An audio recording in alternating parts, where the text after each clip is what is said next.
नमस्कार, मैं शबनम और आप देख रहे हैं जनता की आवाज। लगातार मुख्यमंत्री नायब सैनी करनाल में चुनावी प्रचार प्रसार करते हुए नजर आते हैं और आज जो है करनाल के सेक्टर 8 में मानव उत्थान सेवा समिति पर पहुंचे और यहां पर पहुंचने पर उनका पगड़ी पहनाकर स्वागत किया गया और क्या कुछ जनता को सुविधाएं दी है इस सरकार ने वो भी उन्होंने यहाँ पर बताया। और लगातार जो मुख्यमंत्री की पत्नी सुमन सैनी वो भी चुनावी प्रचार प्रसार करते हुए नजर आ रही है। करनाल शहर के अंदर एक स्थान से दूसरे स्थान पर जा रही है और लगातार जनता से भी बहुत ज्यादा प्यार मिल रहा है और फूल मालाओं से स्वागत भी किया जाता है। विचारों को भी हम सब ने सुना है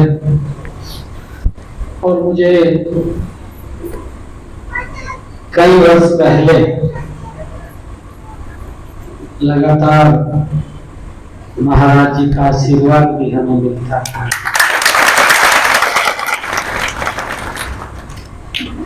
आज हम सबने उनके विचारों को सुना। इस अवसर के ऊपर मानव उत्थान सेवा समिति के हमारे प्रांत के माननीय अध्यक्ष ओम प्रकाश अग्रवाल जी, नरेश गुप्ता जी, योगेंद्र कौशिक जी, सुरेंद्र कंबोज जी, जितेंद्र कंबोज जी, श्याम सिंह दुआ जी,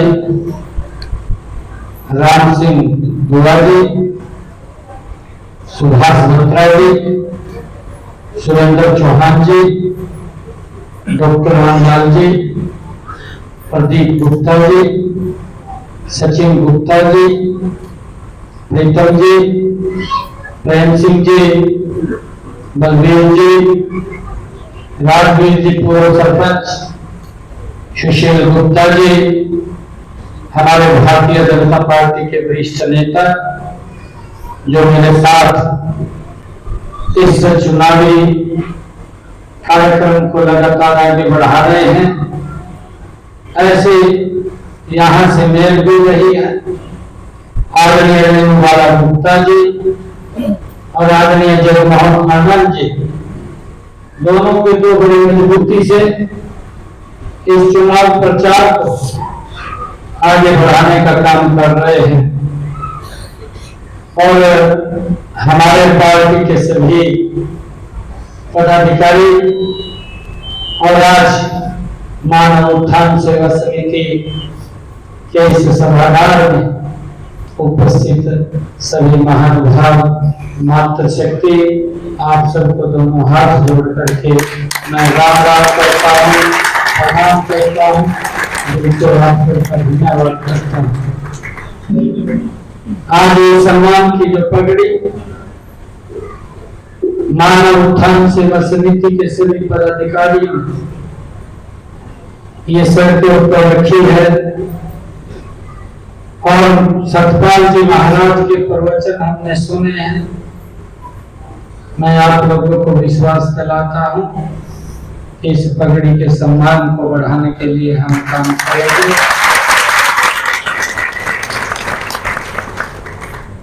और चुनाव चल रहा है। 25 मई को हमने 2 वोट डालने हैं, एक लोकसभा के लिए, दूसरा विधानसभा के लिए और दोनों ही चुनाव ऐसे चुनाव हैं कि उनके अंदर आपका आशीर्वाद भरपूर रहे और नरेंद्र मोदी जी को सबसे बड़ी जीत देकर के करनाल लोकसभा से हमारे पास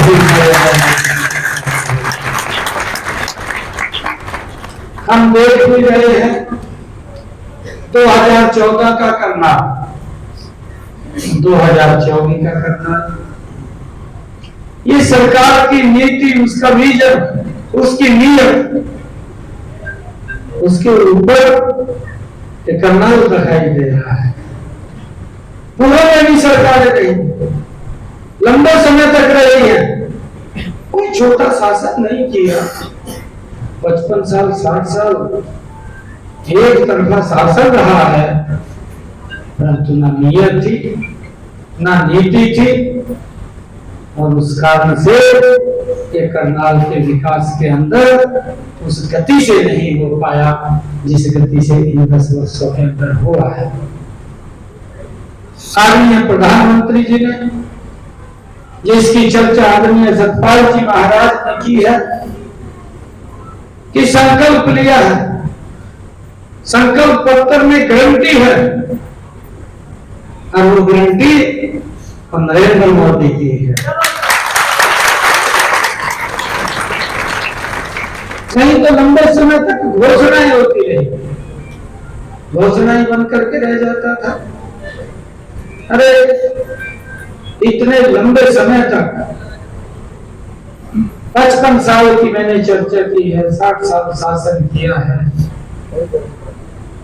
एक समय जब लोग मांग करते रहे कि हमें ये सुविधाएं मिलनी चाहिए, हमें पानी की सुविधा मिलनी चाहिए, हमें कहीं अच्छे हॉस्पिटल मिलने चाहिए, या हमें कहीं अच्छी एजुकेशन संस्थान खुलने चाहिए, परंतु उस गति से नहीं हो पाया। और जब उस गति से नहीं हुआ तो एक समय के अंदर नारा दिया गया, गरीबी हटाएंगे। 35 साल लोग उस नारे को लेकर के वोट देते रहे कि गरीबी हटेगी, परंतु गरीबी नहीं हटी। फिर 35 वर्ष के बाद भी ये तो लंबा हो गया, गरीबी तो हटी नहीं। फिर दूसरे उसी परिवार से दूसरे प्रधानमंत्री आते हैं, आकर के फिर वो अलग बोल देते हैं, वो बोल देते हैं कि मैं तो 1 रुपया भेजता हूँ, करनाल में 15 पैसा लगता है। 85 पैसे कौन खा जाता था, किसकी जेब में चले जाते थे, कौन से गरीब के ऊपर खर्च होना था, कौन से गरीब के विकास के ऊपर खर्च होना था, कौन सी उसके दवाई के ऊपर खर्च होना था, कौन सी सड़क बननी थी, कौन सी गली बननी थी, इसकी चिंता नहीं हुई। इतना जरूर मालूम था कि 1 रुपया भेजता हम 15 पैसा लगता है। भाइयों, 10 वर्ष का फिर यूपीए का शासन आया, वो भी हम सब ने देखा है, भोगता है। परंतु मुझे खुशी इस बात की है, 1998 में अटल बिहारी वाजपेयी जी के समय में देश में सरकार बनी, भारत की मजबूत नींव और अटल बिहारी वाजपेयी जी के समय में विकास की रखी गई। और भाइयों, मुझे ये भी खुशी है कि 2014 में जब इस देश ने नरेंद्र मोदी जी को 280 सीटें दे करके इस देश का प्रधान सेवक बनाया, तो उनके नेतृत्व में जो बातें संकल्प पत्र में कही गई हैं वो तो पूरी की है, परंतु जो नहीं भी कही गई है उनको विधातर उतारने का काम पिछले 10 वर्षों में बड़ी गति से हुआ। इस बात को देश का 140 करोड़ व्यक्ति भाइयों महसूस भी कर रहा है, समझ भी रहा है। भाइयों, हम झूठ का सहारा लेकर के दूसरे दल चल रहे हैं, ऐसा झूठ बोलते हैं कि जैसे मालूम ही नहीं आती किसी। अभी जब तीसरी पीढ़ी का उनका युवराज मैदान में आता है और देश नकार देता है कि ये झूठ का सहारा लेकर के हर बार सत्ता में आ जाते हैं, अब इनको सत्ता से बाहर किया जाए, तो इतना बड़ा झूठ बोला, मंच पर खड़ा होकर के कहने लगा कि एक झटके के अंदर मुझे वोट दो, मैं गरीबी को समाप्त कर दूंगा। अपने परिवार की तरफ नहीं देखा, अपनी दादी की तरफ भी नहीं देखा, अपने पिता की तरफ भी नहीं देखा। इसके पास पता नहीं कहां से अलादीन का चिराग इसको मिल गया कि ये उसको रगड़ेगा और रगड़ करके एक झटके में गरीबी को समाप्त कर। और गरीबी के प्रति मजबूत लड़ाई अभी सतपाल जी महाराज ने हम सबको बताया है, कैसे मजबूत लड़ाई लड़ी है। आदरणीय नरेंद्र मोदी जी ने संकल्प लिया है हर एक गरीब व्यक्ति को 5 लाख रुपए का आयुष्मान कार्ड बना करके उसके घर के अंदर रख दिया है। वो सम्मान से अगर कोई दिक्कत आ जाती है किसी भी हॉस्पिटल में जाकर के इलाज करा सकता है। ये गरीबी के प्रति मजबूत लड़ाई है। उसके दिक्कत नहीं, उसके इलाज के लिए पैसा कहां से आएगा? कोरोना का कालखंड आता है, पहले भी महामारी आई, याद नहीं आई है? पोलियो की महामारी आई, मुझे ध्यान में है। अटल बिहारी वाजपेयी जी प्रधानमंत्री थे देश के। अटल जी ने एक नारा दिया था। अटल जी ने कहा था सुरक्षा चक्र टूट न जाए, एक भी बच्चा छूट न जाए। तब जाकर के भारत को 20 वर्षों के बाद पोलियो मुक्त किया था। 20 वर्ष के बाद दवाइयां किसी देश ने बनाई और बन करके हमारे पास आई। तब अटल बिहारी वाजपेयी जी ने उसका अपने समय के अंदर उसको प्रखरता से पोलियो मुक्त भारत को करने का काम किया था। चेचक की महामारी आई, भाई 30 वर्ष किसी देश ने बनाई, अपने लोगों को लगाई, बच के फिर हमारे पास आई, भारी नुकसान हुआ। प्लेग की महामारी आई, 40 वर्ष लगे दवाइयां। ये जानते हैं कितना नुकसान हुआ था। हमारे यहाँ दवाई नहीं बन पाई थी। ये वैश्विक महामारी थी, कोरोना भी वैश्विक महामारी थी। परंतु आज नरेंद्र मोदी जी जैसा नेतृत्व उस देश की बात उसके हाथ के अंदर आप लोगों ने दे रखी थी। मात्र 8 महीने के अंदर एक वैक्सीन नहीं 2 वैक्सीन का निर्माण किया। 220 करोड़ डोज फ्री में देश के लोगों को लगाया। और भाई मुझे इस बात का भी गर्व है, आदरणीय प्रधानमंत्री जी की सोच से उन्होंने कहा कि हमने इतिहास को देखा है कि महामारी से कम भूखमरी से ज्यादा लोग रहे, एक भी व्यक्ति भूखा पेट न रहे। 80 करोड़ परिवारों तक लगातार राशन पहुंचाने की व्यवस्था भी नरेंद्र मोदी के प्रति मजबूत रहा। अब ये बोलते हैं कि एक झटके के अंदर गरीबी हटा देंगे। अभी महाराज जी ने कहा 4 करोड़ मकान बना करके चाबियां सौंपने का कार्य इन्हीं 10 वर्षों के अंदर नरेंद्र मोदी जी ने किया। आगे भी टारगेट रखा है। एक भी सर बिना छत के देश के अंदर ना हो, ये सुनिश्चित अगर कोई कर सकता है, इसकी गारंटी कोई दे सकता है तो नरेंद्र मोदी दे सकता है, कोई और गारंटी नहीं दे सकता। इस बात को हमने समझना है। मैं आप सबसे अपील करूंगा, क्योंकि बहुत सारे काम भी हैं, कई कार्यक्रम भी हैं। मैं हमारे मानव उत्थान सेवा समिति के सभी पदाधिकारियों और सभी हमारे यहाँ से जो महानुभाव आए हैं, मातृ शक्ति आई है, और जितने हमारे फॉलोअर्स हैं जहाँ जहाँ भी बैठे हैं, ऐसा नेतृत्व सैकड़ों वर्षों के बाद देश को मिलता है, जिसके नेतृत्व के अंदर देश विकास की ऊंचाइयों को छू रहा है। आज मुझे गर्व होता है बताते हुए आप लोगों के बीच में, दुनिया के अंदर कहीं भी भारतीय बैठा है, आज उसको एक पूर्ण विश्वास है कि अगर यहाँ पर कोई संकट आता है तो भारत में मोदी बैठा है, वो हमारी चिंता कर देगा और हमें वापस ले आएगा। इसके उदाहरण भी है। कोरोना का वैश्विक संकट आता है, लाखों भारतीयों का जो विदेशों के अंदर फंस गए थे, भारत भूमि के ऊपर लाने का काम वंदे भारत चला करके, वंदे भारत एयर चला करके उसको यहाँ लाने का काम किया।